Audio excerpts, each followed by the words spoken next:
លោកតាវ័យ58ឆ្នាំម្នាក់រៀបការជាមួយនឹងនារីអាយុ19ឆ្នាំក្រោយសុំស្រឡាញ់ម្ដាយនាងមិនបានបែរជាមកបានកូនទៅវិញថ្មីនេះមហាជនអ្នកលេងបណ្ដាញសង្គមជាច្រើនបង្ហាញការភ្ញាក់ផ្អើលនិងចាប់អារម្មណ៍ជាខ្លាំងជុំវិញពិធីមង្គលការមួយរវាងលោកតាវ័យ58ឆ្នាំជាមួយនឹងនារីវ័យក្មេងវ័យទើបតែ18ឆ្នាំតែប៉ុណ្ណោះនាពេលថ្មីនេះមហាជនជាច្រើនបានសម្ដែងការភ្ញាក់ផ្អើលយ៉ាងខ្លាំងជុំវិញពិធីមង្គលការមួយរវាងលោកតាវ័យ58ឆ្នាំជាមួយនឹងនារីវ័យក្មេងវ័យទើបតែ19ឆ្នាំតែប៉ុណ្ណោះ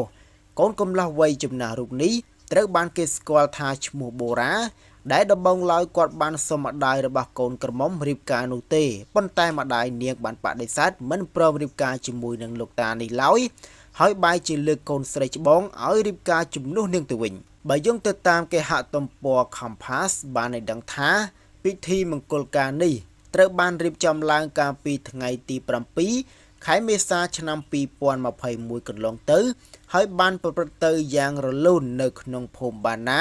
ស្រុកបាកាសាក់នីនៃខេត្ត South Sulawesi ប្រទេសឥណ្ឌូនេស៊ីដោយនៅក្នុងនោះថ្លៃបណ្ដាការប្រហែលខ្ទង់10លានរូពីឬប្រមាណ$680អាមេរិកបូកនឹងដីចម្ការ1ហិកតាផងដែរបើយោងទៅតាមប្រភពព័ត៌មានខាងលើបានឲ្យដឹងថាលោកបូរ៉ាគឺជាកំឡោះចាស់ម្នាក់ហើយកន្លងមកលោករស់នៅតែម្នាក់ឯងនោះទេខណៈប្រពន្ធវ័យក្មេងរបស់គាត់គឺជាកូនស្រីច្បងនៅក្នុងគ្រួសារនាងមានបងប្អូនរហូតដល់3នាក់ហើយឪពុកម្ដាយរបស់នាងបានចែកផ្លូវគ្នាអស់រយៈពេលជាយូរមកហើយ